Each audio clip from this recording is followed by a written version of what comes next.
Good evening. Good evening. Welcome to tonight's event. I am Dr. Alex Vieira. I teach here at Concordia Lutheran Seminary, and it's my joy to welcome you and also those who join us online for the second week of our Fall Quest course.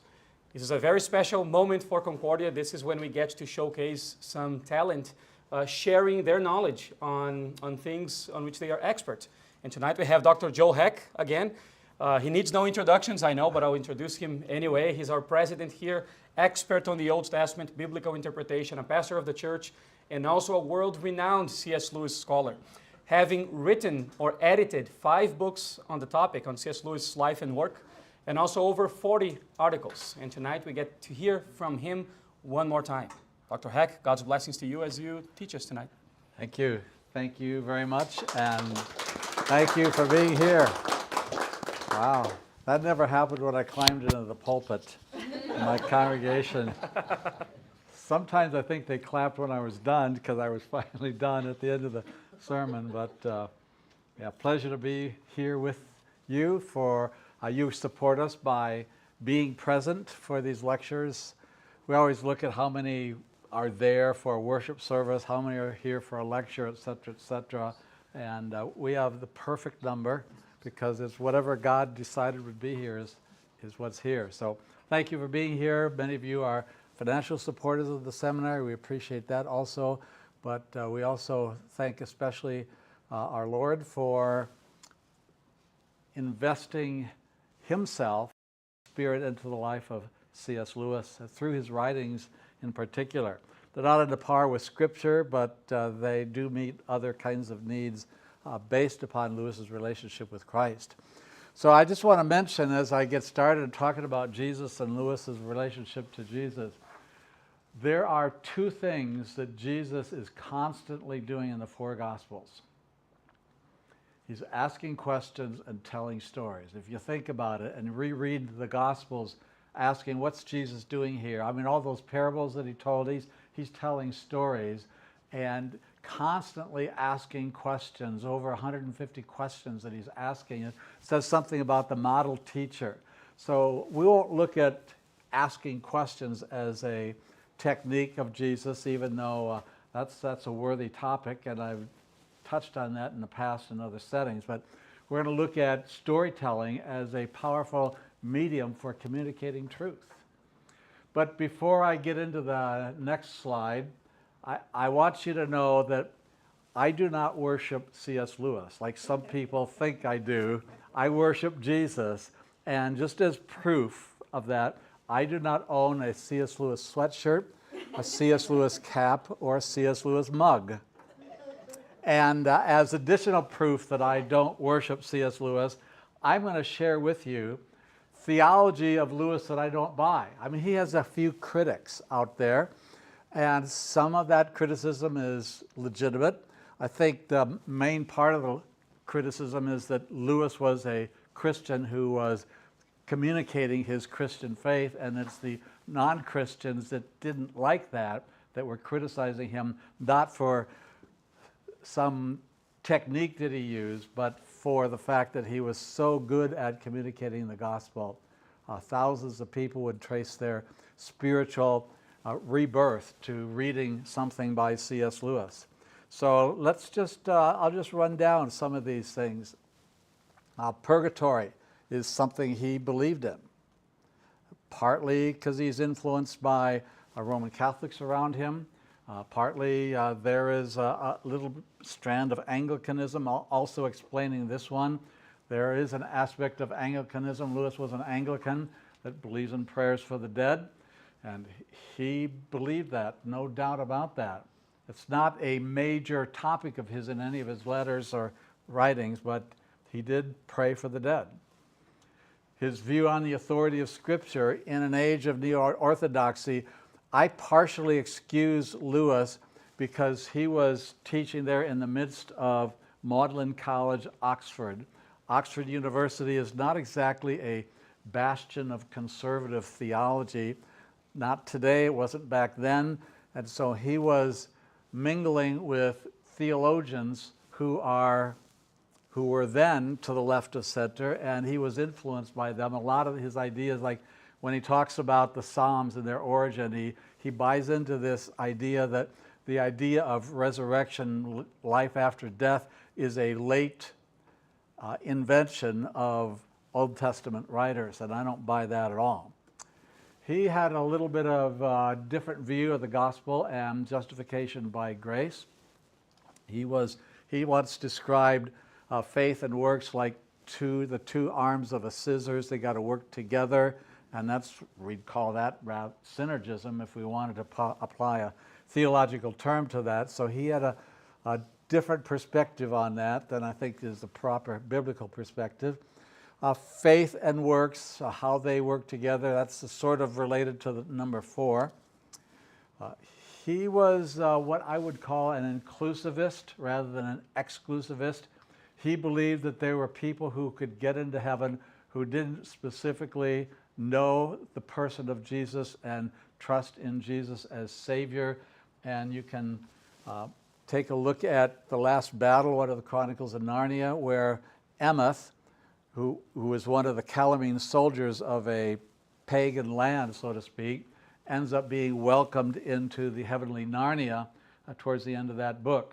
Interestingly, the word Emeth is the Hebrew word for truth.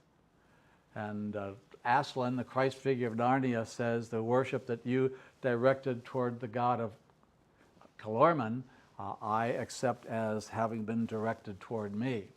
Now, I haven't read Wayne Martindale and Ethan Burt, but they challenged this reading of Lewis, so I'm kind of curious about what that has to say, what they have to say about Lewis's view of inclusivism.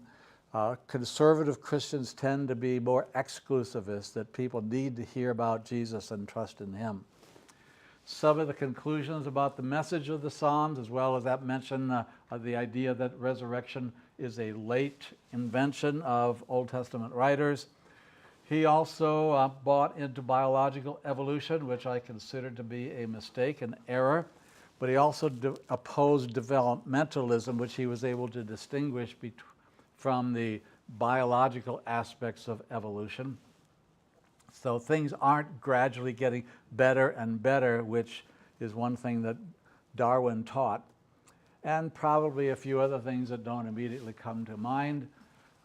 But the 8, that's a pretty long list, and fortunately, almost none of those are at the core of what Lewis has to say on so many different teachings. So that's supposed to be additional proof that I don't worship C.S. Lewis. I can criticize him. Criticizing Lewis has its upside and its downside. The downside is that you're probably wrong when you criticize him. The upside is he's not here to defend himself, so I can do it if I want to, right? Okay, let's move on. Occasionally I throw a picture or two in my PowerPoint presentations. The world's finest collection of works by and about C.S. Lewis is located in Wheaton, Illinois, on the Wheaton College campus. It's called the Marion E. Wade Center. Marion E. Wade was the founder of ServiceMaster, a cleaning organization, maintenance organization for institutions that now has some 30, 35 other businesses under that umbrella. A cleaning service like Molly Maids is part of there, and a couple of insect companies that exterminate insects are under there, and a whole bunch of different things under their umbrella. But Wade made an awful lot of money, and he was a devout Christian, and he endowed this center, which was named after him, to remember the works of Lewis, as well as 6 other authors, 1 or 2 of whom you may have heard of, Dorothy Sayers, Charles Williams, G.K. Chesterton, and J.R.R. Tolkien. So there are 7 British authors that are remembered there. All their works are kept there, displays about their works. There's a library and a research center for people to do work there. So your handout mentions a couple of books that appear containing essays that Lewis wrote about stories. They appear in 2 books in particular. Then I list a whole bunch of other stories, or a couple articles rather, not stories, but articles about stories that Lewis wrote. So for those that want to read primary material rather than secondary material, I'm talking about something, but to get into Lewis and read what Lewis actually has to say, about stories is a better experience than hearing somebody talk about it. But if you're interested in pursuing this, those are the two books. That, by the way, is a picture of anybody know? It's a place called The Kilns in Oxford, actually Headington Quarry suburb of Oxford. It's the house that Lewis and his brother bought in 1930 and lived in until the death of C.S. Lewis, and then later on Warren died about 10 years after his brother, but that's the house that they bought and lived in for decades. So these are some of the articles that are listed in those books on that previous slide, and one of them we're going to read through in its entirety. And people are thinking, oh no. Well, it's an article that consists of 4 paragraphs, and it's the first one on the list. It all began with a picture. So just 4 slides, 4 brief paragraphs. He's writing for a periodical called the Radio Times. And so let's just dive into it and see Lewis, experience Lewis writing about stories. And this is particularly how the Chronicles of Narnia came to be. So Lewis writes, "The editor has asked me to tell you how I came to write The Lion, the Witch, and the Wardrobe. I will try, but you must not believe all that authors tell you about how they wrote their books. This is not because they mean to tell lies. It is because a man writing a story is too excited about the story itself to sit back and notice how he's doing it. In fact, that might stop the works, just as if you start thinking about how you tie your tie, the next thing is that you find you can't tie it." And there's a whole way of thinking behind those couple of sentences that show themselves in a short essay. We're not going to read that one tonight, but a relatively short essay called Meditation in a Tool Shed. The difference between looking at something, which is thinking steps to tying a tie, and looking along something, just being in the moment, experiencing it, not having to think about it. Anyway, I digress. And afterwards, when the story is finished, he has forgotten a good deal of what writing it was like. "One thing I am sure of, all my 7 Narnian books and my 3 science fiction books began with seeing pictures in my head. At first they were not a story, just pictures. The Lion all began with a picture of a fawn carrying an umbrella and parcels in a snowy wood. This picture had been in my mind since I was about 16. Then one day when I was about 40, I said to myself, let's try to make a story about it. Picture of a fawn carrying an umbrella and parcels in a snowy wood." This is one of the original drawings by Pauline Baynes that appeared in the first edition of The Lion, the Witch, and Wardrobe. It's now in color. When they redid the 7 Chronicles of Narnia for the 50th anniversary celebration, they colorized them and produced them in this nice glossy page. So now we get to see them in living color, and there's Mr. Tumnus and Lucy walking through the woods of Narnia. At first, so paragraph 3 of 4, see, we're almost done. If only my sermons were this brief, huh? At first I had very little idea how the story would go, but then suddenly Aslan came bounding into it. Do you ever notice how certain writers describe stories as or books, not something that they wrote, but something that happened to them? Tolkien writes this way when he's describing The Lord of the Rings, as though he's anxious to continue the story because he wants to see what happens next, as though he's simply discovering the events rather than inventing them himself. I think I had been having a good many dreams about lions about that time. Apart from that, I don't know where the lion came from or why he came. But once he was there, he pulled the whole story together, and soon he pulled the 6 other Narnian stories in after him. So you see that in a sense I know very little about how this story was born. That is, I don't know where the pictures came from, and I don't believe anyone knows exactly how he makes things up. Making up is a very mysterious thing. When you have an idea, could you tell anyone exactly how you thought of it? And there is possibly the shortest essay that Lewis ever wrote. But it gives you some insight into not only Lewis's thinking about story writing, but also his his writing technique, which has a way of pulling us in, just like Aslan pulled all the other stories in along with him. So I'm talking a little bit about myth. A good myth is a good story. Lots of good examples from the history of literature. Robert Louis Stevenson, who wrote Treasure Island, also wrote The Strange Case of Dr. Jekyll and Mr. Hyde, a powerful story of a guy that's kind of schizophrenic, double personality. H.G. Wells, The Door in the Wall. Wells was very influential on Lewis. Lewis loved to read Wells. Even though Wells was an atheist, he was a good writer. And one of his books has made its way into the theater, where a bunch of Martians invade England and end up wreaking havoc until they end up kind of destroying themselves because they don't have an immune system to fight off disease. They end up dying at the end. I forget what that one's called, but anybody read any H.G. Wells? I've read a couple of his. The War of the Worlds, thank you.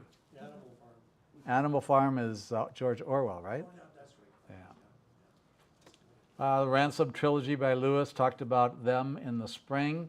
Those three books are fascinating books. George MacDonald's Fantastes, which is the book that started Lewis on his journey back to Christianity from his atheism.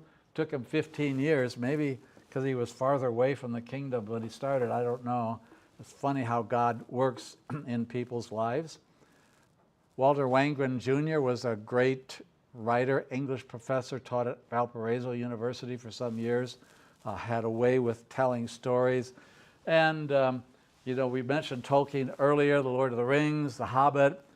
Just think, if you've read those books or seen any of the movies, the Ents, these trees that are more than just biological pieces of wood with leaves on them. Lothlorien, some of the ways that he describes those mythical worlds are pretty powerful. I mean, powerful enough for The Lord of the Rings to be named the best book of the century in 4 separate polls in the United Kingdom. So let's just stop for a moment. What do you think of when you think of a lion or a witch or a robin or a journey? Or from last Sunday, I preached on the Revelation 12 text just like James Fritchie did. And it's all about the woman and the dragon. And there's a dragon in that story. So when you think of a dragon or see movies, at least most movies that have a dragon in them, are those good guys or bad guys? I mean, it's pretty easy to figure that one out. And like I mentioned after Pastor Fritchie talked about that in chapel yesterday, I think that when John, and I do believe that John wrote the book of Revelation, I know it's disputed, but when John wrote Revelation, I think he knew that it was a symbol and that other symbols in that book were more difficult to interpret, but he wanted to make sure that we could identify who the dragon was. And he made it very, very clear that ancient serpent, the devil, who was that dragon, who was ancient serpent and the devil. So 3 different ways of describing him. Easy to figure that one out. Likewise, a witch is a sort of an iconic figure of wickedness. Lions, I mean, they're king of the beast. Beasts, very powerful, dangerous, but they're kind of a noble creature. You see a picture of a big maned male lion, and they are kind of inspiring. At least they inspired Lewis, and they inspired John to write in Revelation 5:5 of Jesus, who is a lion of the tribe of Judah. Robin, is that a good bird or a bad bird? Yeah, it's a good bird. And in fact, if you've read The Lion, the Witch, and the Wardrobe, you know that when the 4 children see a robin, they automatically assume the robin is a good robin. It's on their side.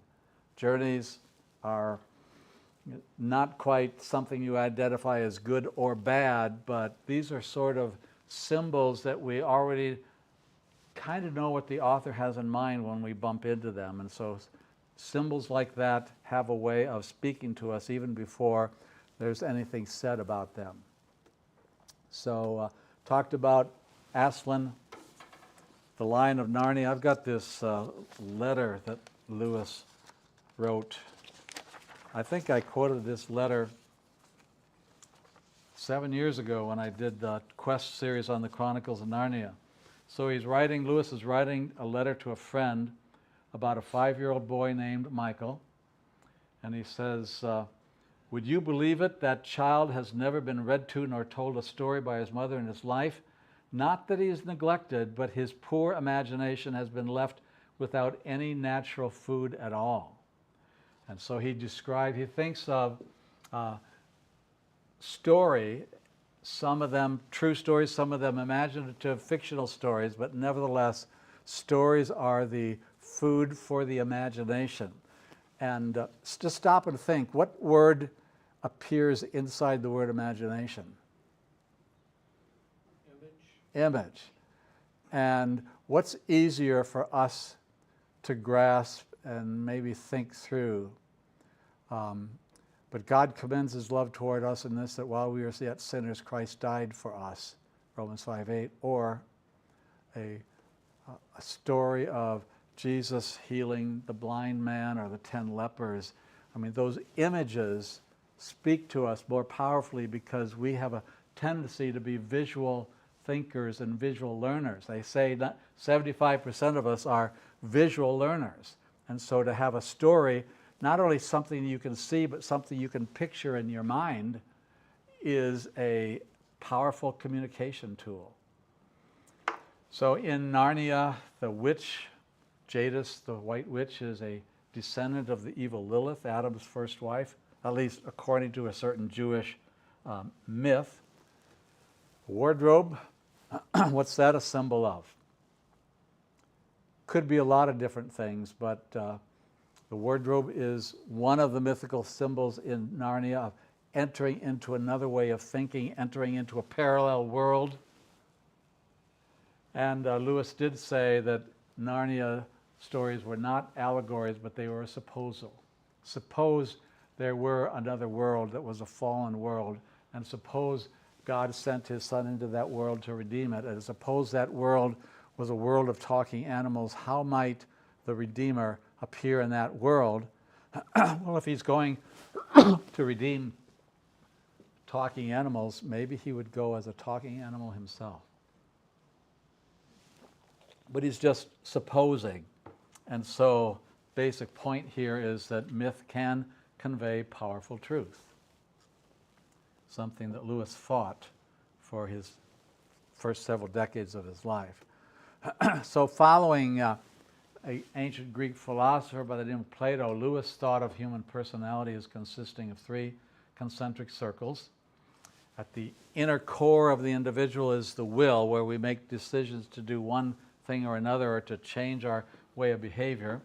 And then the next concentric circle outside of that is the intellect. So if we can communicate to the intellect and the intellect buys what we're saying, then it can impact how we live. But how do you break through that shell of the intellect? And Lewis thinks, like Plato, it's through the imagination. And so stories have a way of speaking to people's imaginations. And as we think about a story, the meaning of a story, we have a chance to process it with our intellects. And maybe at times we get to the point where we want to say, I'd like to be like Peter Pevensey in The Lion, the Witch, and the Wardrobe, or I'd like to be more like Aslan, or I'd like to be more like Ransom in the book Perelandra. So we have 2 different, we're left brain to right brain, they say. So left brain people are the analytical, rational kinds of person. The right brain people are supposedly the more creative kind of person, and you tend to be either the engineer, the accountant type, the rational, ordered person, or you tend to be the artsy kind of person who loves art, beauty, and music, and you don't march to the same drummer as those other people do, and yet we have both of those inside each of us, and sometimes, usually we're dominant on one side or the other. I think one of the uniquenesses of Lewis is that he had both sides of his brain well developed and could combine the two, which is something that almost nobody can do. And so Lewis writes in Mere Christianity about reason and imagination. My reason is perfectly convinced by good evidence that anesthetics do not smother me and that properly trained surgeons do not start operating until I am unconscious. But that does not alter the fact that when I have me down on the operating table, I slip into the most frightful fears, and before you know it, he's allowed his intellect to get in the way. Well, he also says that faith has to teach your moods where they get off. So a faith which has a rational intellectual content sometimes has to keep our emotions in check, which is what Lewis had to do in a certain sense on the operating table, to have faith in the doctors that were about to do the surgery and not allow his moods, his fear, his emotions about what might happen when he's under the knife to frighten him so much that he bolts for the door. He also wrote a poem about this. Set on the soul's Acropolis, the reason stands. So the Acropolis is the high point of the city. Reason stands on top. So clear is reason, but how dark imagining, whoever make imaginations dim, exploring touch, ever report the same as intellectual sight. So there's this battle going on between the reason and the imagination or the emotion. He said, then later on in the poem, I'm skipping over some of it, then could I truly say and not deceive, then wholly say that I believe. He talks about, in this poem, about how his reason was telling him one thing, his imagination was telling him another thing. His reason was saying this Christianity can't be true. And yet his imagination was speaking to him about the deeper truths of some of the poetry that he was reading, some of the authors that he especially liked. The ones that he should have identified with when he was an atheist were the ones that he thought their writings were kind of thin. And the ones that appealed to him the most were the Christian writers. And he was committed to atheism at that point, but he was drawn to people like G.K. Chesterton and George Herbert and many others. So he says his imagination was baptized when he read George MacDonald's fantasy novel, that's when reason and imagination started to come together for him. He calls paganism men's myths, whereas the incarnation is God's myth, true myth. We talked about that last week a good deal.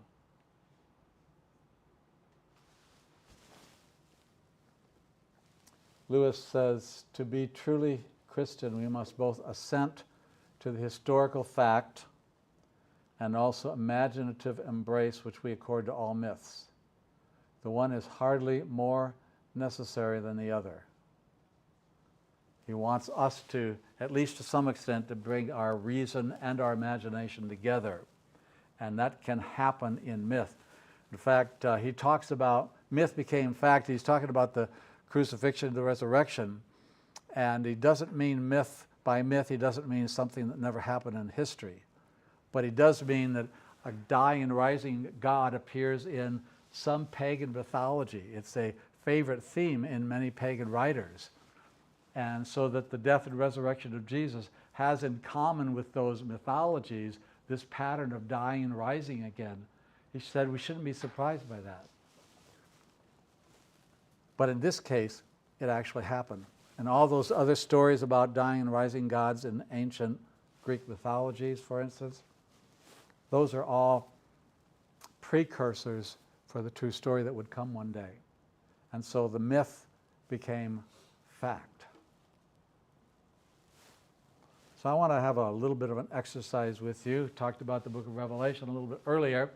I would like to step away from talking about myth and fact and dive into a text from the first chapter of Revelation and ask you to sort of experience it with me in three different ways, or at least two. The second is kind of a two-part of the second kind of experiencing it. And so Revelation 1 describes Jesus in very powerful symbols, pictures, if you will.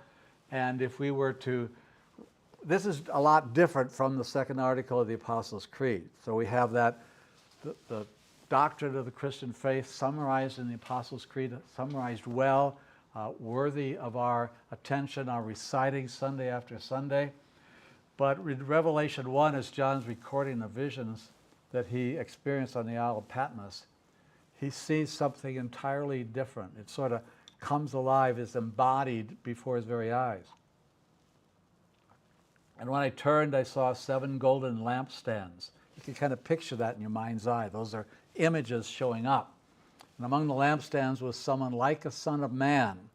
And being an Old Testament prophet, I'm going back to Daniel 7, where the Messiah is described as approaching the throne of the Ancient of Days, and he's like a son of man.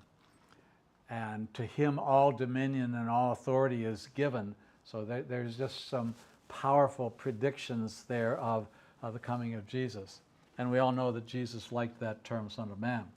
Dressed in a robe reaching down to his feet, and with a golden sash around his chest, so you can picture the colors in your mind, perhaps. His head and hair were white like wool, as white as snow, and his eyes were like blazing fire. His feet were like bronze glowing in a furnace, and his voice was like the sound of rushing waters. In his right hand he held 7 stars, and out of his mouth came a sharp, double-edged sword. His face was like the sun shining in all its brilliance. Now, I'm not putting down the Apostles' Creed, but I am saying this is a very different experience of many of the same truths that we often recite in the Apostles' Creed. And neither one is more true than the other. I guess I would say the Apostles' Creed is more left-brained, and Revelation 1 is more right-brained. But we're still looking at words, trying to picture in our minds what happens when an artist does something like this. One of the reasons why art is so valuable and why we appreciate it so much is because this artist took that text and tried to draw what that text was depicting. There you see the 7 stars in his right hand. He's sitting among 7 lampstands. Okay, it's black and white, but they're golden lampstands. He's got a golden sash around his chest, or at least he's supposed to, but it's black and white. And out of his mouth comes a 2-edged sword. So we're seeing a physical representation, or a pictorial representation of what John put in words. Maybe a lot closer to what John saw in his vision than what we see when we read the page. And that's black and white. So that's the first half of the second part. Here is the second half, where we see a modern artist's depiction of the same things as that. So we get the color here. We get 3D just like the previous one. In this case, the 2-edged sword is coming straight down from his mouth instead of pointing out to the side. He still has the 7 stars in the same right hand, and you got the golden sash more obvious, the golden lampstands a little bit more obvious because of the color. So in a certain sense, we are 2 or 3 steps removed from the Apostles' Creed. I think we need both, because we're both left-brained and right-brained, even though we may be dominant on one side or another. And that's what story does for us. That's what myth does for us.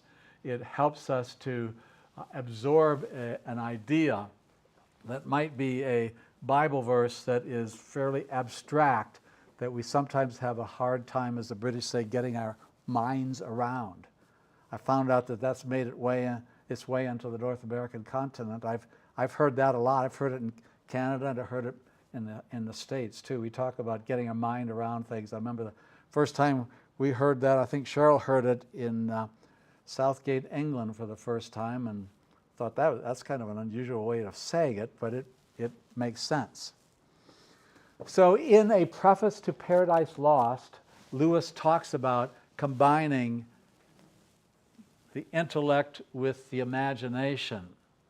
You know, John Milton's famous classic poem, Paradise Lost, he writes about how we should read that book and how we should understand it. he says these two arts, rhetoric and poetry, tend to be fairly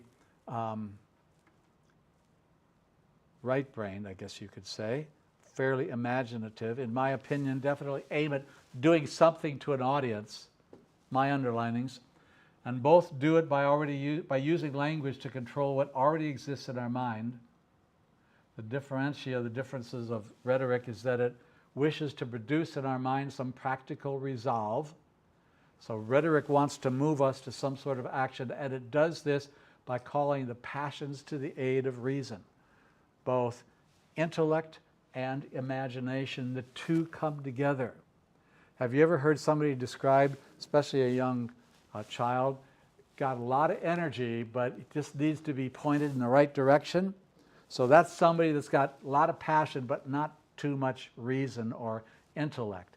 And if you can get the two together, and then there are others that are described as bookworms, and they're fairly antisocial, and they got all the intellectual side of it, but they need to get a life, we sometimes say. So you got two extremes in human personalities, and Lewis is saying we got to pull the two together, the passions and the reason. The proper use of emotion is lawful and necessary because intellect of itself moves nothing. So you can have the top 10 reasons why a smoker ought to quit smoking. Preeminent among them being health, another one being, the odor that a cigarette smoke leaves behind, and you can come up with others, the number of people that get lung cancer from it, et cetera, et cetera. And you can present all those arguments to a smoker and see your arguments, yeah, you're right, but then they continue to smoke. So how do you change that? Your intellect of itself moves nothing. You can win an argument and lose a war, we sometimes say. The transition from thinking to doing in nearly all men at nearly all moments needs to be assisted by appropriate states of feeling. And so what this first session is really about is marshaling the forces of both intellect and imagination to team up together, and story is one of the best ways of accomplishing that. And sometimes pictures help with that too. So, does this remind you of anything in Lewis or elsewhere? I took this picture in Oxford, England, and it's actually on land that was originally owned by the Lewis brothers when they had that house. They owned a lot of the land around there. It was later sold off, and houses were built there. But there's a pond back there. That pond, according to tradition, might be accurate. The English poet Shelley used to spend time there at that pond. But this sort of reminds me of The Magician's Nephew and one of the Chronicles of Narnia, where there's this wood between the worlds, and in that wood there are all these different ponds, and each pond is an entrance to a different world, and then I won't go any further with that. But nevertheless, pictures aid the emotions or aid the intellect just like emotions aid the intellect. Shift gears to J.R.R. Tolkien. And I got to grab some notes here because Tolkien wrote, at least in his day, it was probably the most valuable essay on fairy tales, myths, fairy stories that had been written up to that point in time. Probably better stuff written since then. So they are not stories about little people, elves, dwarves, and creatures like Tinkerbell. They are stories, they're not just stories about little people, not just stories about travelers, not just stories that use dreams as a tool, or about animals or stories for children. They are true stories with a happy ending. They are stories about the realm of fairy, like with other creatures like fauns, centaurs, unicorns, and the like. They are stories for people of all ages, not just kids. They're stories of wonder. They're stories that bring intellect and imagination together. They're stories that allow us to communicate with other living things. They're stories of other worlds. and often they're stories of the supernatural, of nature, imbued with the power of God and mankind's relationship to it. Tolkien said that a good story contains a flicker of divinity, a glimpse of something supernatural, something divine. And he also said, history and myth are of the same stuff. First the cross, then the crown. First death, then resurrection. The plant dies in the fall and it comes back in the spring. In fact, we're seeing the leaves fall from the trees right now. That's why we call it fall, right? And so this pattern of death and resurrection repeats itself, leading some people without any divine revelation to start worshiping some sort of a fertility god that is evident in nature as the seasons go through their natural sequence. Well, Tolkien also talked about subcreation.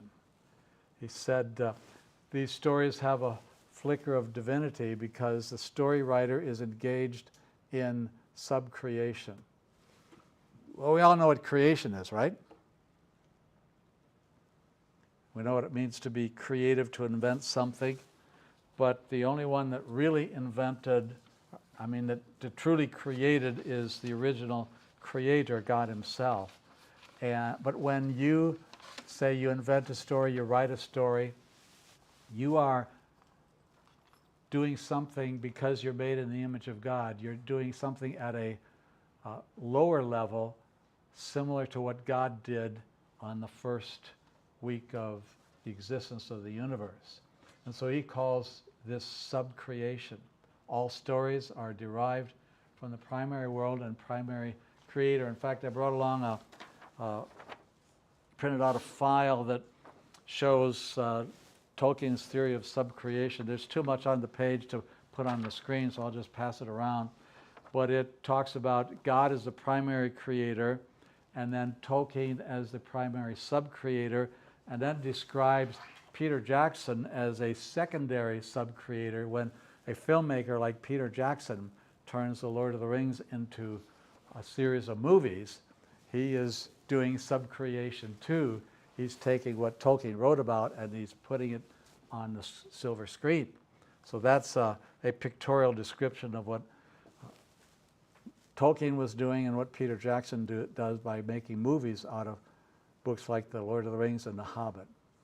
But we are simply doing what God does God does it in a major key, we do it in a minor key. This kind of subcreation enriches the creation itself. We understand it better because we've been engaged in something on a smaller level to what God has done. So what is a good definition of myth? Here's one from the dictionary. Usually traditional story of ostensibly historical events that serves to unfold part of the world, view of a people, or explain a practice, belief, or natural phenomenon. That's kind of dry, seems to me, but that, dictionaries aren't meant to be read from start to finish, are they? Are they? Don't think so. Good way of getting sleepy if you have a problem with insomnia. But Tolkien had a way of describing myth very differently from that. He says a myth is a story with a simple narrative shape. It's a tale that feels inevitable, like you know where it's going, and they're probably going to all live happily ever after. It's a story with characters moving in another world, a parallel world like Middle-earth or Narnia. It's a movement into the realm of the supernatural, because we all believe in Narnia, except we may call Narnia the supernatural, the spiritual world, the world of angels and demons and God himself, who are invisible to the naked eye.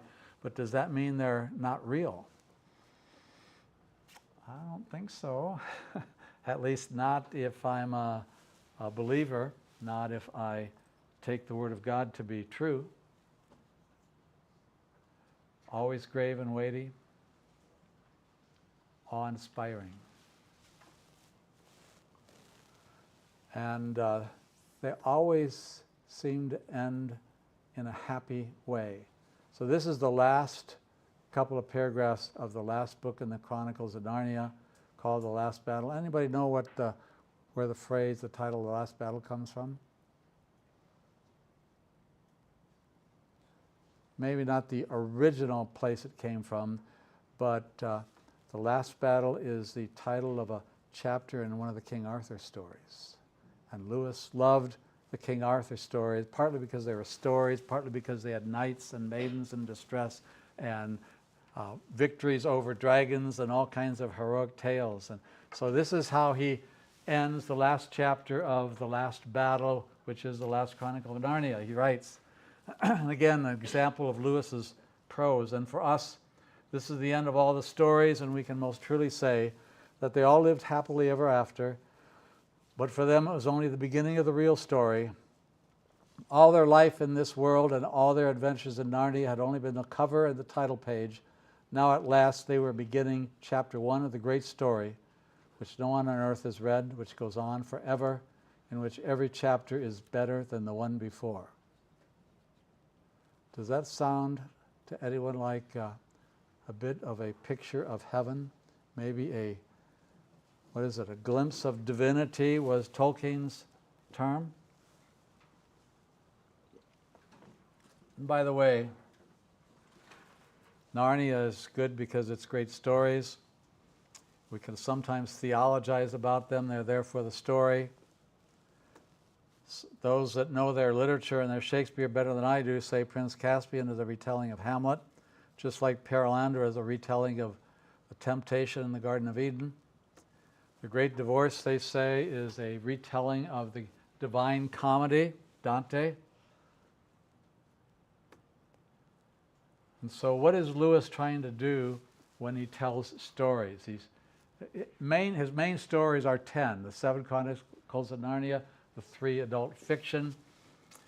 So he's writing to a schoolgirl that wrote to him about his chronicles. He says, "Dear Anne, what Aslan meant when he said he had died is, in one sense, plain enough." I mean, he died, right? Read the earlier book in the series called The Lion, the Witch, and the Wardrobe. So she apparently read one of the later ones and hadn't read the first one in the series.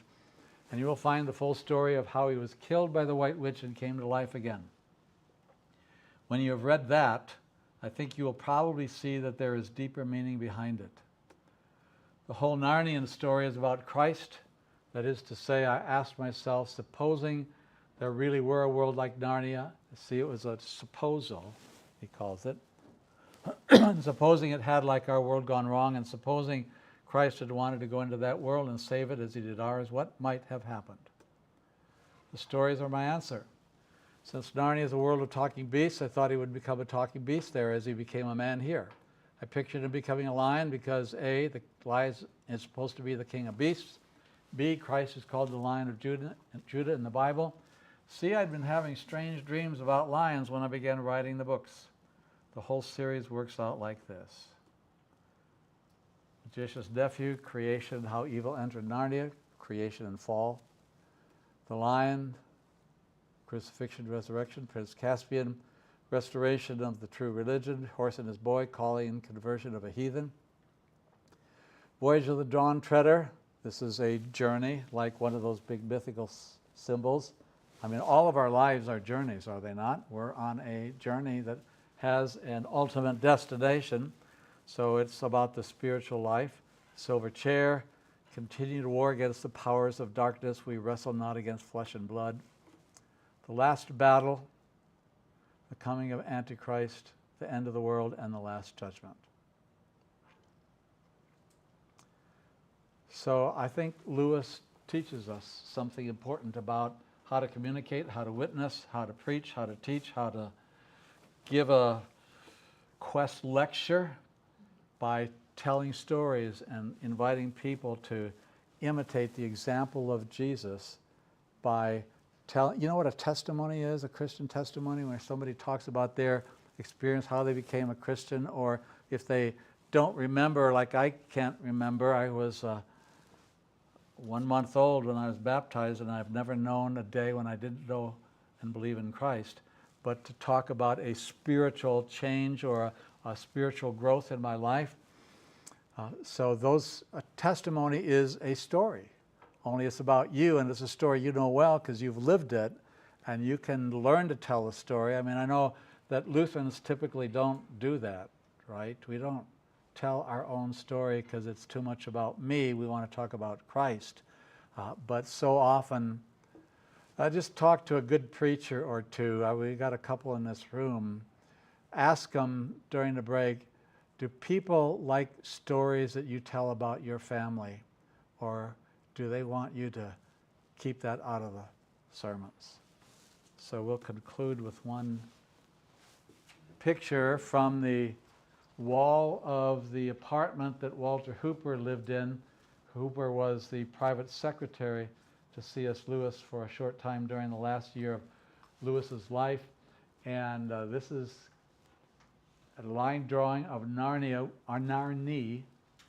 Lewis added the A to it, which is a small village in Italy that Lewis had probably heard of, and it's too close to Narnia to be a coincidence. Walter Hooper thought it was the inspiration for the term, for the country of Narnia. So any comments or questions as we prepare to take a break?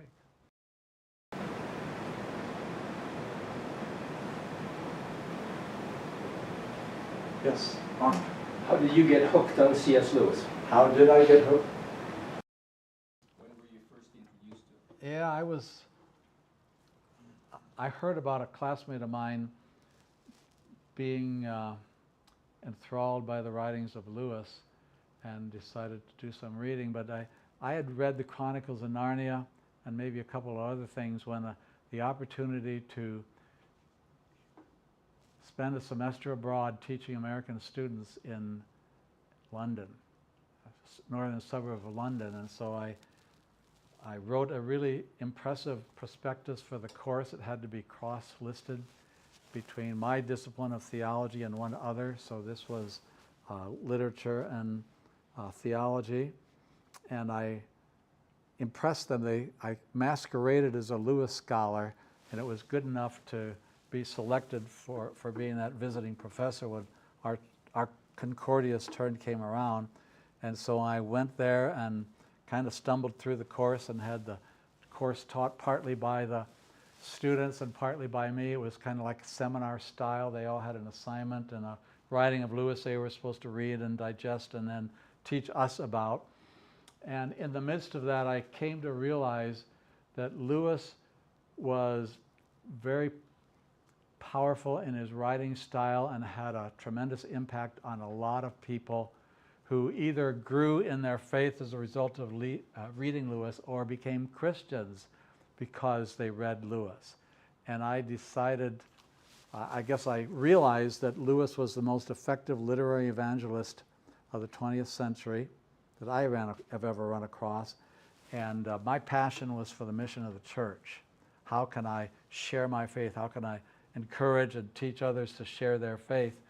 And I decided that by becoming more familiar with Lewis and sharing the story of Lewis and things about Lewis, that I might be able to inspire other people to seek to communicate truth. Maybe none of us as effectively as Lewis did, but I saw it as a key to the mission of the church in getting the message out and sharing a message of eternal life with people who are dying in their sin. Yes? Did you ever hear of a Dr. Paul Harms? Paul Harm, I know that name. Was He taught at Fort Wayne, and he had a class on C.S. Lewis. I did? Yeah. Okay. I thought maybe you had. I hadn't. I ran across. Trying to remember his first name, Rosso. I mean, we had Justin Rosso here, who was nephew Francis Rosso, who taught Lewis at Concordia Seminary, St. Louis, and yeah, Paul Harms was not part of my past. Well, let's take a break, shall we?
So, second half is a much more serious topic, grief and the title.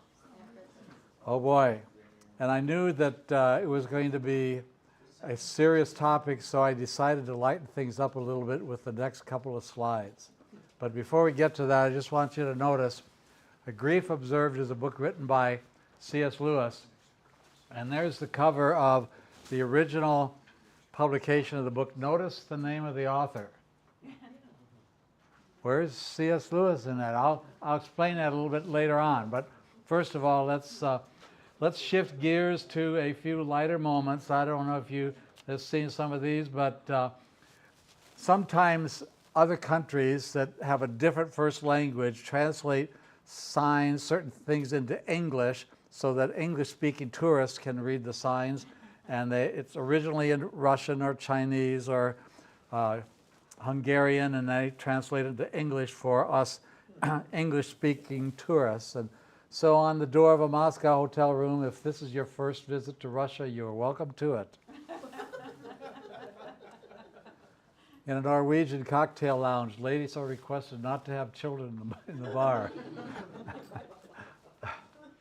In a Tokyo shop, our nylons cost more than common, but you'll find they are best in the long run. Or churches. Now, I'm not going to suggest that any of the churches represented here have ever done this, but I can tell you a story or two about my own experience in Valley Park, Missouri. Ushers will eat latecomers. That was in a bulletin once. Scouts are saving aluminum cans, bottles, and other items to be recycled. Proceeds will be used to cripple children. Okay, yeah, to cripple children. Oh, that's nasty, scouting. The choir will meet in the Larson house for fun and singing. Oops. Ladies, don't forget the rummage sale. It is a good chance to get rid of those things not worth keeping around the house. Bring your husbands. I've read these before and I'm cracking up. Why is this? Maybe we just need that comic relief. I was saying earlier in the day, I was saying to Danielle that humor is God's prescription for the relief of stress. I think that's one of the reasons why God gave us a sense of humor and why he caused those church secretaries to misspell certain words or rephrase things incorrectly.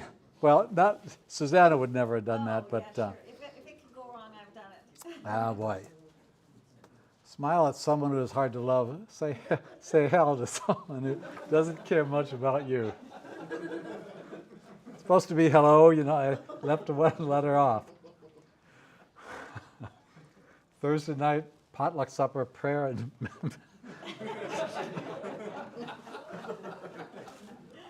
medication to follow. Easter Sunday, we will have a 9:30 worship service. At 10, the 1 o'clock will be held as usual.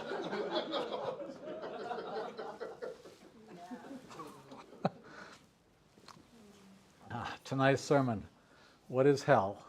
Come early and listen to our choir practice. I should have saved some of these for later. But I got one more. Okay. Next Sunday is the family hayride and bonfire at the Fowlers. Bring your own hot dogs and guns. Oh, whoa. This is serious stuff.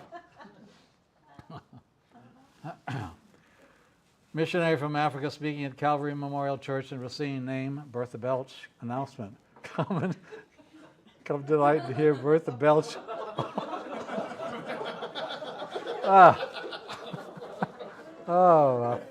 Now we got to get serious. Oh, okay. Wake up here and settle down. Okay, ready? Have you relieved a little bit of stress there? So, just talking about the marriage of Jack Lewis to Joy Davidman. She met him. She started corresponding with him, I believe, in 1950. They met for the first time in 1952. She made a trip to the UK, and anyway, they got connected to one another. She became a Christian after a life of atheism and communism. She was a convert from Judaism to Christianity, but she contracted cancer earlier in life because of a thyroid gland that needed to be tamed down. They put a radium collar around her neck, and they think that that's what caused her to contract cancer rather early in life. I think she died at the age of 46. So they met, they really hit it off. She was a sharp intellect, and she was very much a verbal sparring partner to Lewis, kind of like probably happening right now on some stage in the States between a couple of vice presidential candidates. But she was Lewis's equal, and he loved that. They married in 1956 and in 1957. They were friends, and in 56 she was going to be deported, forced to leave the UK because she had almost overstayed her visa, and he agreed because she was in a bad marriage, ended up being divorced, and she wanted to stay in the UK. It was actually less expensive than living in the States, and so Lewis agreed as a gesture of friendship to extend his British citizenship to her. That's what he called it. And so they were married formally, officially, in a justice of the peace or lawyer's office with 2 witnesses, Lewis's brother and one other friend, and besides the 5 of them, nobody else knew about this. It wasn't published. They did not live together. He was just giving her basically permission to stay in the UK that she wanted to. So they married in 1956, formally, officially, just friends. And then she contracted cancer. She probably had cancer before this, but it got to the point where it was excruciatingly painful. Her thigh bone snapped like a twig as she was heading to a telephone to answer the phone, and was hospitalized. They thought she was going to die, and Lewis realized he didn't want to lose her, realized he loved her, and wanted to marry her before God, because the first ceremony was just a formality. And so he got an Anglican priest to perform the wedding while she was in her hospital bed. They never thought she'd go home. That was in 1957, so less than a year later. Well, her cancer went into remission, and God gave them 3 years of married life. She was able to go home from the hospital, but less than 3 years later, the cancer returned and eventually took her life on July 13, 1960. A Greif Observed was published on that date in 1961, so a little more than a year later. At a certain point, for Lewis, writing was like therapy. And so he began to jot down the thoughts that crossed his mind during those early weeks and months after her death. And he ended up compiling them into this relatively small book, one of the shorter books that Lewis ever wrote, called A Greif Observed. A lot of deep anguish in his soul, and we'll talk about the progression of ideas in this book as we move along here. Walter Hooper, whose name I mentioned earlier, Lewis's private secretary for a time, and one of the big reasons that Lewis is well known today, because Hooper searched out every periodical that he had ever heard of that might have a poem or an essay by Lewis in it, and he gathered them together and edited them and got a publisher to publish those collections of essays. Lewis would be known today simply because of the power of his writing, but Walter Hooper certainly enhanced it by gathering all of those poems and essays together in quite a number of volumes. I counted once how many titles of books or how many spines of books had the name Walter Hooper on them in my library, and I think it was 18 books. So he edited an awful lot of Lewis's books. So Walter Hooper said in a book that he wrote called Companion and Guide, sort of an assist to people that want to know more about Lewis, he calls it an observation of the grief that he suffered at the loss of his wife, following her death in 1960, and also of the effect that this grief had on him and on his thinking. I kind of think of it as a modern day version of, okay, now my cursor, my down arrow, okay, there it goes. A modern day version of the Book of Lamentations, which is a writing by Jeremiah, unless you listen to the critical scholars who don't think Jeremiah wrote that book, but his poetic expressions of grief, loss, and the sins that caused the destruction of Jerusalem and its temple, destruction of both the city and the temple in 586 at the hands of the Babylonians. Tremendous amount of grief expressed there poetically, poetry often able to put into words things that the authors are feeling in a way that prose doesn't do it. A grief observed, yeah, both I think have potential for use in grief counseling. Although I don't recommend that you recommend the book to somebody unless you have yourself read it. But Grief Observed has been helpful to some people. I was mentioning before we got started this evening that a writer of English fiction and stories for children by the name of Madeline L'Engle once wrote a preface or an intro to A Grief Observed and told the story of the death of her husband and how this book ministered to her in her grief. It's not for everybody, but it is for some people, and it's a very powerful piece of writing. So why did that opening slide have the name N.W. Clerk on the front cover of a first edition of A Grief Observed? That was Lewis's pseudonym. He submitted the book to a publisher, not saying who he was. It was submitted under the Latin word dimitius, which means halved. Hence, the death of one of two people in a marriage means you're cut in half because together you are one. But T.S. Eliot, who worked for the publisher, convinced him to use another name because dimitius is too obscure. It's Latin. Nobody would know what that meant. So he chose N.W. Clerk, which is Anglo-Saxon for I know not whom, and clerk, which means writer. Therefore, the N.W. Clerk means I know not the writer, or anonymous. Clever. I mean, if Lewis was anything, he was clever, right?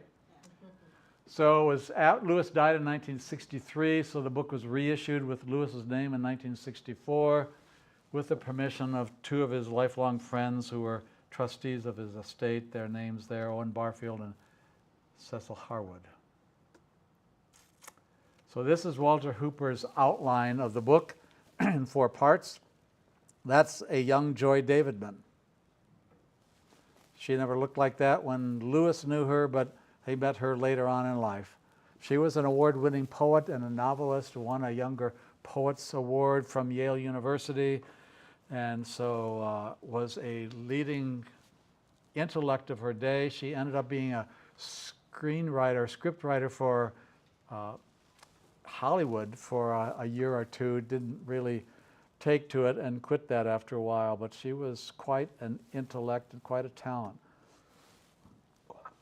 Part 1, the trough of despair. I don't know how I missed that letter, but Part 1, he's in the depths of despair after her death. Part 2, beginning the climb. This is, again, Hooper's outline. Lewis doesn't give these titles to the 4 parts. Part 3, a slow ascent. Part 4, and into the dawn. So going a little bit deeper, Part 1 is Lewis talking about his grief, being preoccupied with his own grief, being unable to communicate with people in the depths of his depression, feeling that God had forsaken him and being angry with God, kind of coming full circle because he was angry with God for not existing when he was an atheist. Now he's angry with God for allowing this tremendous tragedy, as he saw it, to happen in his life and affect him so deeply. Part 2, he attempts to a shift to a focus on joy. Joy was her name. She was Helen Joy Davidman, so a little bit later on, in one of the quotations I have from the book, he uses the abbreviation H for Helen or Joy Davidman. So he writes about why heaven does not seem to be a consolation for grief. He asks the question, how can God be good? Is he a vivisectionist? That is he a person who likes cutting up people, seeing them suffer just to see how they will react? Want to read something biblical like that? Read Prophet Jeremiah. I think it's in chapter 20 where he has this soliloquy and he says, every time I open my mouth to proclaim your word, I get yelled at and beaten and shouted down, and you've deceived me. Why are you doing this to me, God? I try to keep my mouth closed and I find I can't physically keep the words in. I have to proclaim it, and when I do it, they want to kill me. They want to do me harm. And so Jeremiah just lets it all out, and a reminder to us that if we're thinking something, we're feeling something, we're not fooling God by not saying it or not praying to him and letting him know how we feel, because he already knows that. And we can be very honest in all of our thoughts and prayers to God. Part 3, so he's coming out of it, step at a time, recognizes the weakness of his previous faith. He becomes reconciled with God's goodness. God is a surgeon, not a vivisectionist. He is cutting to heal. Recognition that grief had blinded him to reality, some temporary recovery, return of pain, because he's not out of the woods yet or out of the depths. Doesn't the psalmist talk about out of the depths have I cried? I mean, the Psalms are full of places where the psalmist is lamenting over the difficult circumstances, how his enemies seem to prosper and he's suffering and doesn't quite seem right. And part 4, some final reconciliation with God. He gets rid of the blindness that his grief had brought with him, and he experiences joy once again, not her physical presence, but her essence, her intellect. He can remember her fondly. He can, for a time, he couldn't picture her face. His grief was blinding him so much, and then he can see her again as he comes out of the depths. So I have a bunch of quotations from the book, some of which also appear in the movie Shadowlands. Anybody seen the movie Shadowlands? Okay, several of you have. Okay, yeah, excellent. And there are actually 3 versions of Shadowlands that I intend to get to in the last week. But these are, if you've seen the movie, then you'll recognize these both as, you recognize them perhaps as quotations from the movie, but the movie is quoting a grief observed at this point. And so the idea of Shadowlands, before I go any further, we live in the Shadowlands. Now we see through a glass darkly, but then face to face. So what we're going to experience in the next life is going to make this look like a shadow. It's going to be far less substantial in comparison, for I reckon that the sufferings of this present time are not worth comparing with the glory that shall be revealed to us, Romans 8.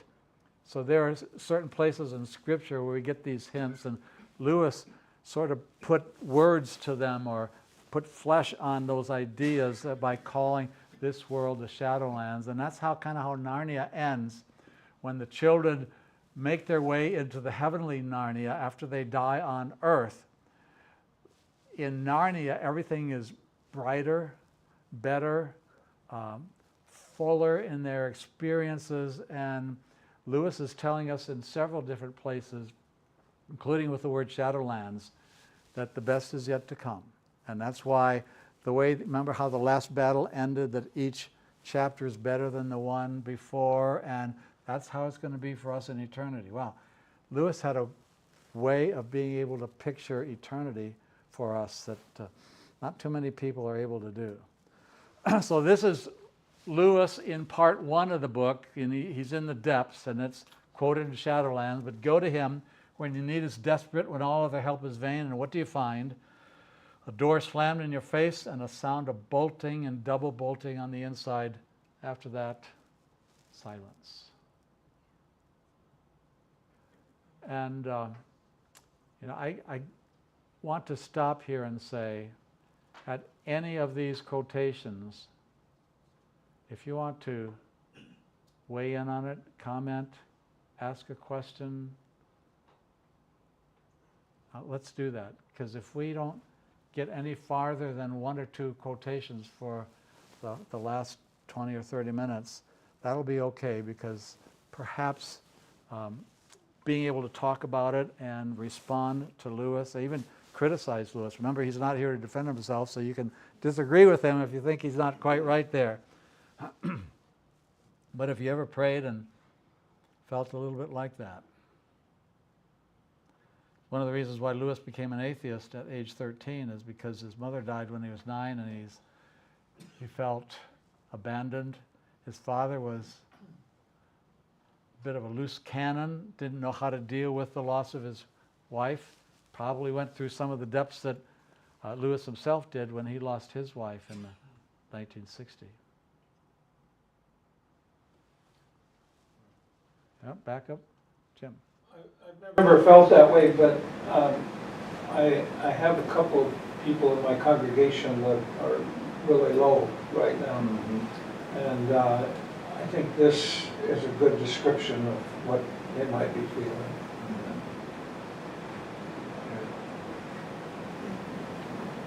And I have to agree with you.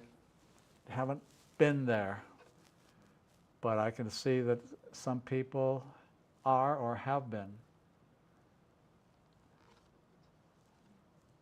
And sometimes they feel like, especially if they're talking to a pastor, they feel like, this would be sacrilegious if I told you how I really feel.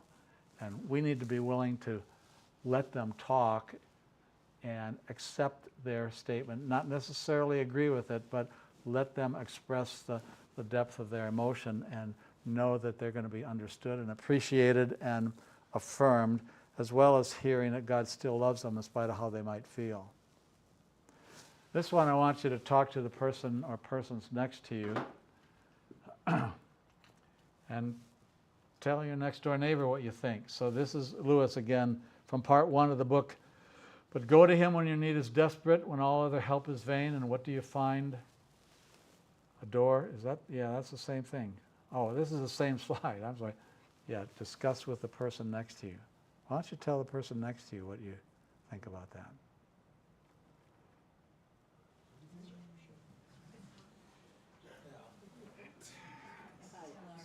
Bertha,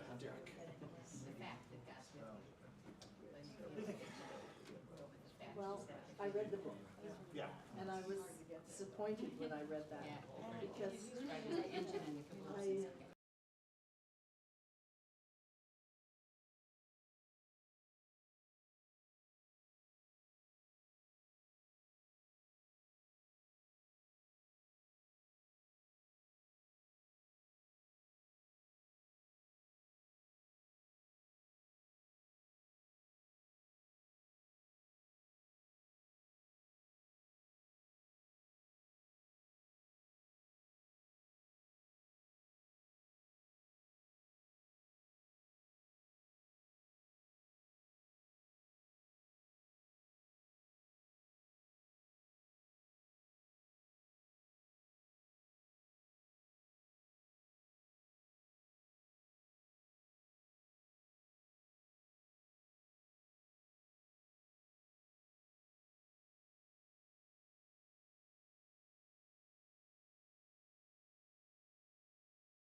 do this again, between you and me or between you and the person next to you. More from the movie Shadowlands, part 3 of his book, And So Perhaps with God. I've gradually been coming to feel that the door is no longer shut and bolted. Was it my own frantic need that slammed it by face?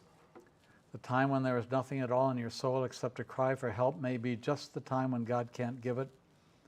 You're like the drowning man who can't be helped because he clutches and grabs. Maybe you've never been there.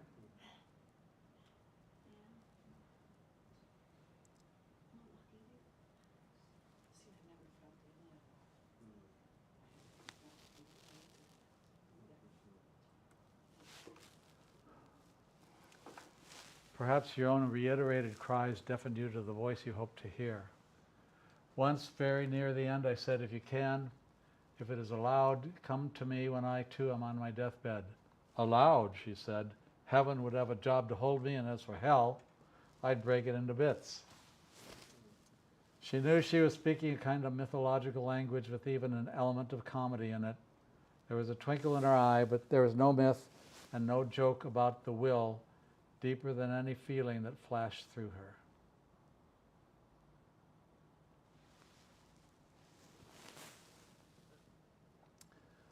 I said she was sharp, intellectually. Lewis is equal. This is one way he describes her, another picture of her. Her mind was lithe and quick and muscular as a leopard.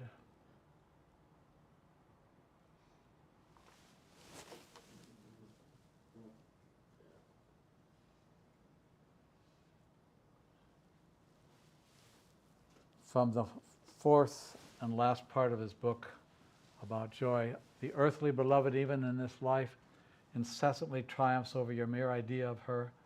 And you want her to. You want her with all her resistances, all her faults, all her unexpectedness. That is, in her foursquare and independent reality. And this, not any image or memory, is what we are to love still after she is dead.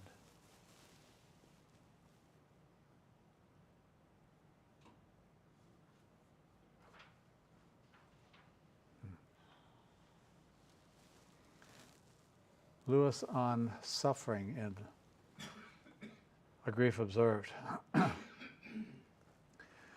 Part of every misery is, so to speak, the misery's shadow or reflection, the fact that you don't merely suffer, but have to keep on thinking about the fact that you suffer. I not only live each endless day in grief, but live each day thinking about living each day in grief. Do these notes merely aggravate that side of it, like writing it down and I gotta think about it again and again? Merely confirm the monotonous treadmill march of the mind around one subject, but what am I to do? I must have some drug, and reading isn't a strong enough drug now. By writing it all down, all? No, one thought in 100. I believe I get a little outside of it. That's how I defend it to Helen. But 10 to 1, she'd see a hole in the defense. Writing was therapeutic for him. I like this one. That's the chapel of Magdalen College, Oxford, where Lewis taught, and this is where he worshipped many times. Grief is like a long valley, a winding valley where any bend may reveal a totally new landscape. So I wonder if you would chat about that one with the person next to you also.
We move on.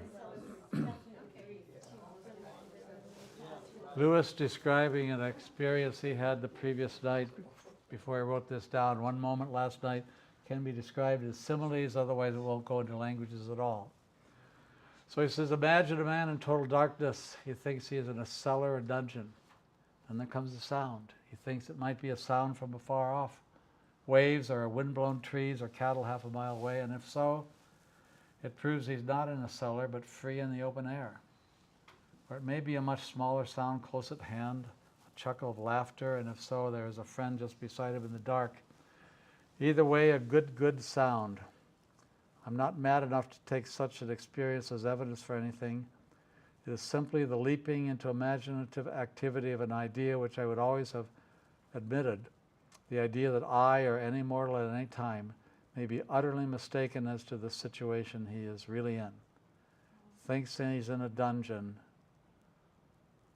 but he's got a friend next door. He just can't happen to see that friend and doesn't realize it. This is Lewis being frank. An odd byproduct of my loss is that I'm aware of being an embarrassment to everyone I meet.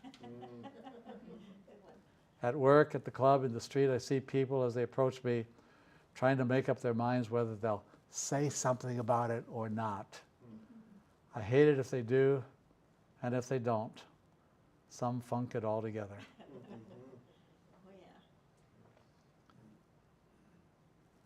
I remember visiting with a lady whose husband, Milton Stoker, remember that name? Had died, and I went to talk to his wife, and I said, sometimes, people are afraid to bring up the subject because they think they'll cause you more pain, and they really care about you. But very often, the one that has survived wants their deceased spouse to be remembered, and they would rather you talk about that loved one than pretend it didn't exist or be afraid of bringing up something that might cause pain. So they care about you, but sometimes maybe it's good for us if we've lost someone. I've lost both my parents, to be able to say, frankly, yeah, I'm happy to talk about my loved one that I lost. Make it easier on them, but yeah, this is Lewis being frank and blunt. And on wanting her back, Lewis says, even the insane call, come back, is all for my own sake. I never even raised the question whether such a return, if it were possible, would be good for her. I want her back as an ingredient in the restoration of my past.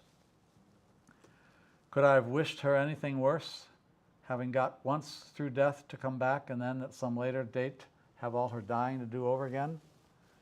They call Stephen the first martyr. Hadn't Lazarus the raw ordeal? A brother of Mary and Martha who died twice, I guess. They say born once, die twice, born twice, die once. Well, I think he died twice, although it doesn't fit the mold, does he? So this is the Joy Davidman that Lewis met and knew, much more like she was when they met each other. Yeah, Lewis smoked. Reminds me of this guy from Bob Jones University who had the privilege of, I don't know if he went to England and met Lewis or whether read something about Lewis. And this Bob Jones is very, very conservative Baptist university, and was asked what he thought about Lewis. And Walter Hooper told this story. I heard him tell it. Bob Jones said, that man smokes a pipe. That man drinks alcohol. But I do think he's a Christian. as though the two aren't compatible. You can't drink and smoke and be a follower of Jesus. Praise God, that is a possible combination, and Lewis was one of those.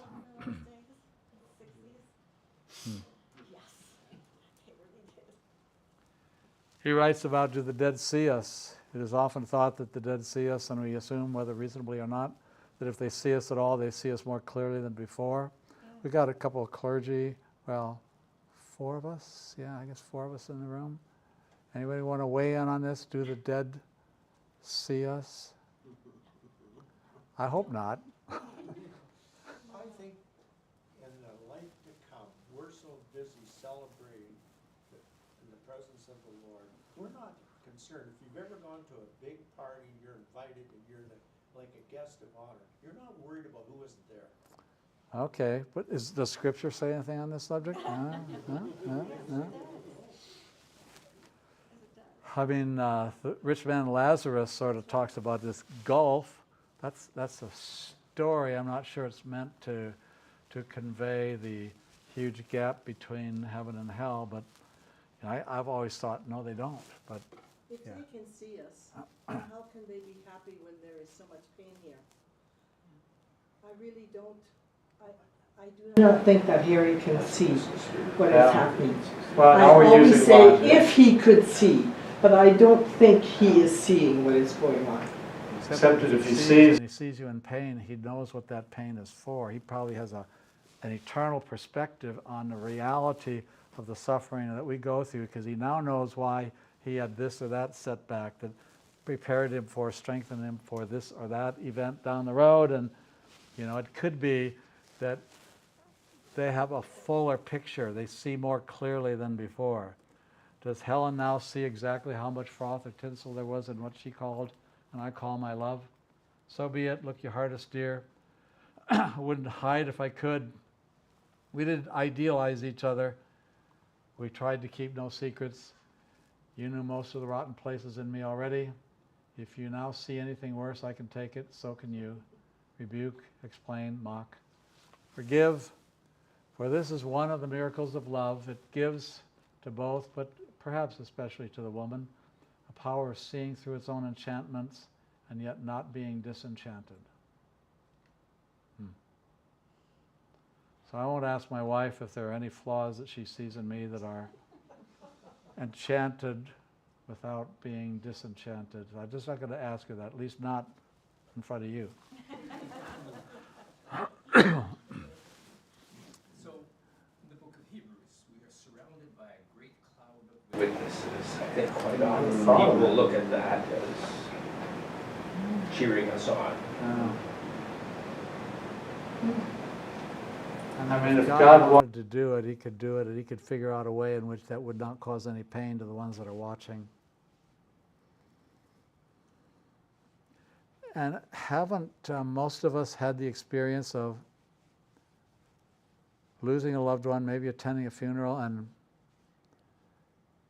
it just seemed unreal, like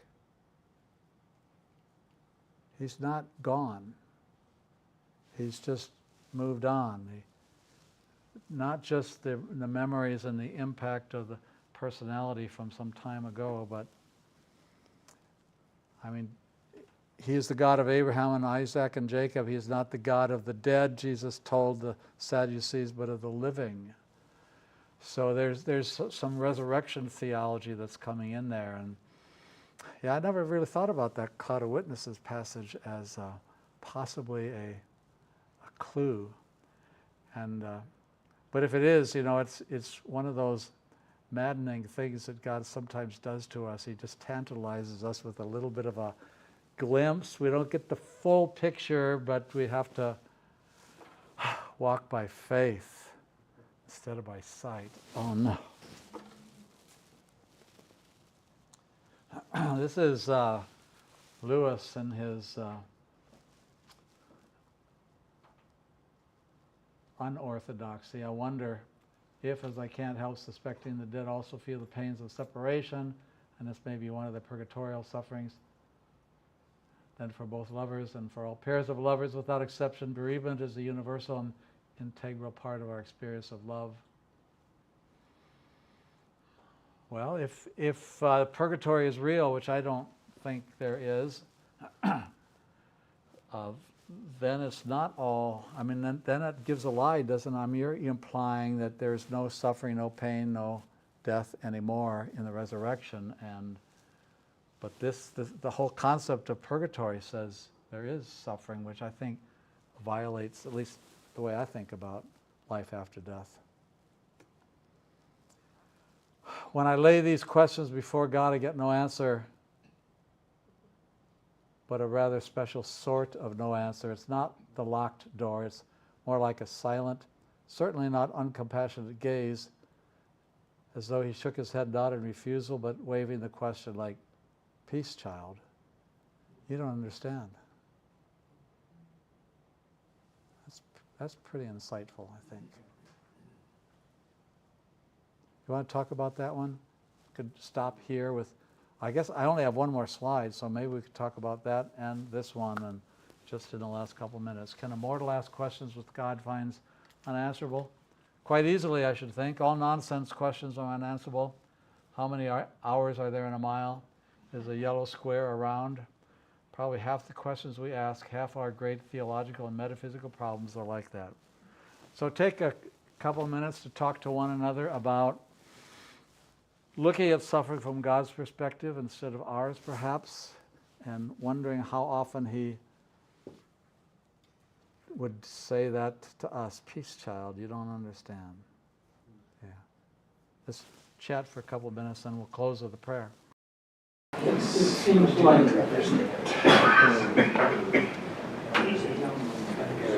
like he's always thinking philosophically. Eh?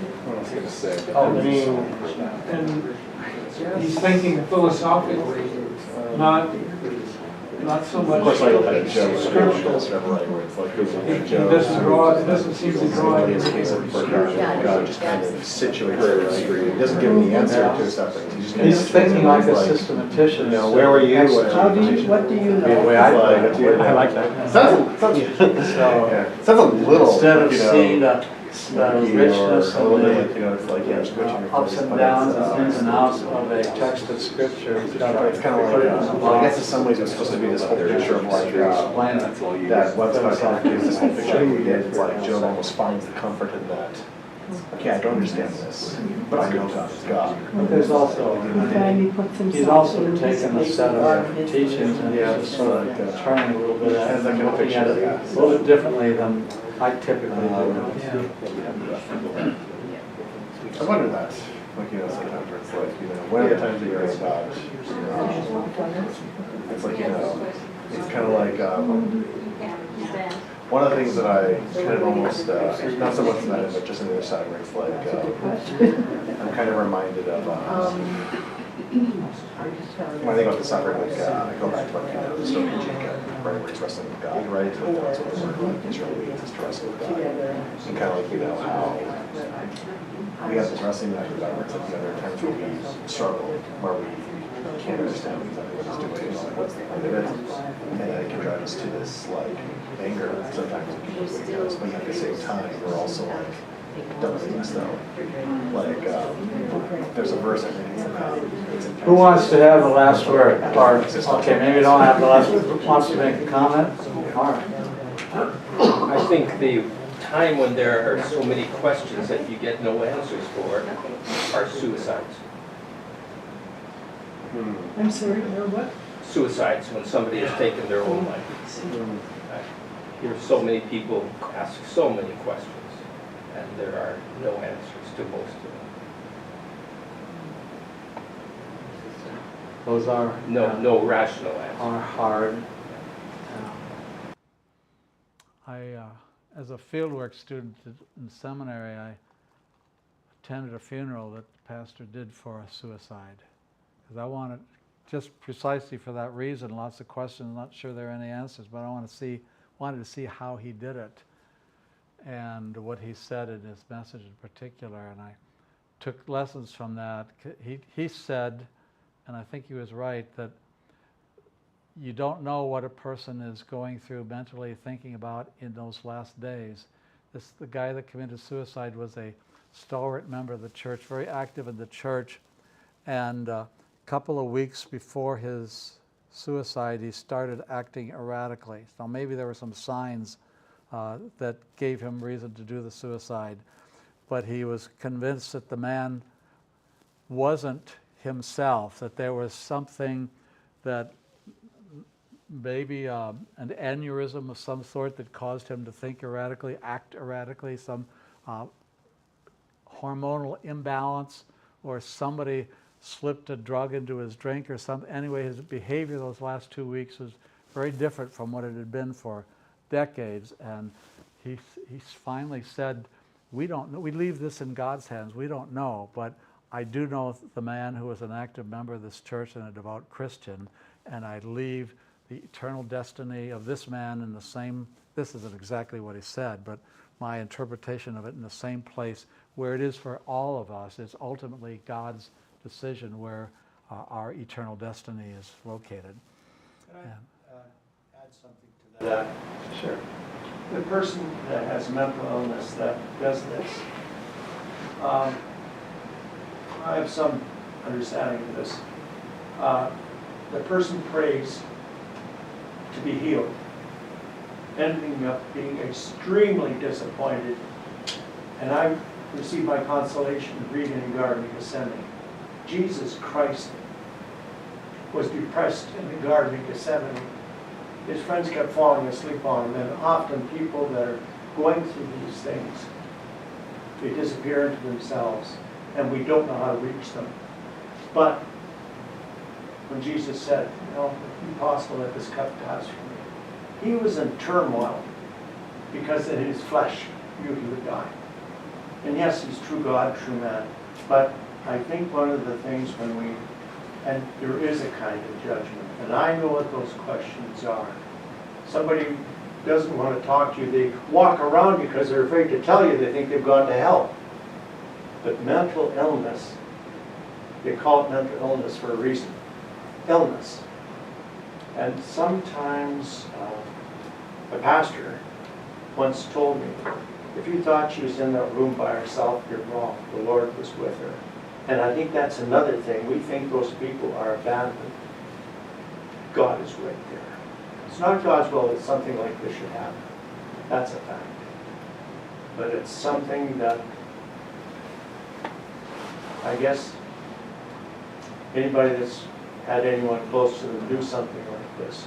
As a Christian, I get disappointed in God when things don't go my way, but I think we've learned through our lives that all these things, all the times we're down in the basement digging holes, is the time we're closest to God. And I think people that are often in that state of mind, they're very close to God. God is right there. Reminds me of a story that one of my homiletics professors told at seminary. Henry Eggold was his name, and he talked about a time where he had to do the funeral of a young person who I think died in a tragic accident, and the mom asked him, where was God that night that my child drove off the road and hit a tree or was killed by a drunk driver, whatever it was. And he used that question in his funeral sermon. And he said, we asked the question, where was God when this vibrant young person died tragically? And he said, the same place he was when his son was hanging on the cross. He was there, not protecting Jesus from the suffering and death, but being with his only begotten Son in the midst of that suffering. And that's the difference between what we sometimes call a theology of suffering and a theology of glory. That we live in a world that's full of flawed people doing flawed things. And our Bible teaches us, our God teaches us that he's there in the midst of that difficulty, not to prevent us from having to go through it, but to see us through it. Maybe that's a good time to stop, okay? Shall we? And we can hang around and chat more, but our time is up. Let's pray. Lord God, you are truly a God who cares for us at times that we know it so obviously, and other times when we wonder about it, yet you care and always have, always will. You love us with an everlasting love, like you said through the prophet Jeremiah. So assure us of that love now and remind us that in our best moments and in our worst moments, you are there, that any difficulty that we face is not an indication of your displeasure with us, but a reminder that you go with us through the valley of the shadow of death. You walk with us through the rivers and the fires, and you are present in the midst of suffering, even as you were with Daniel in the lion's den and Shadrach, Meshach, and Abednego in the fiery furnace.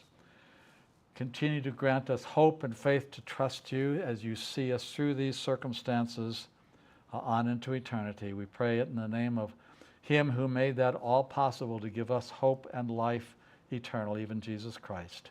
Amen.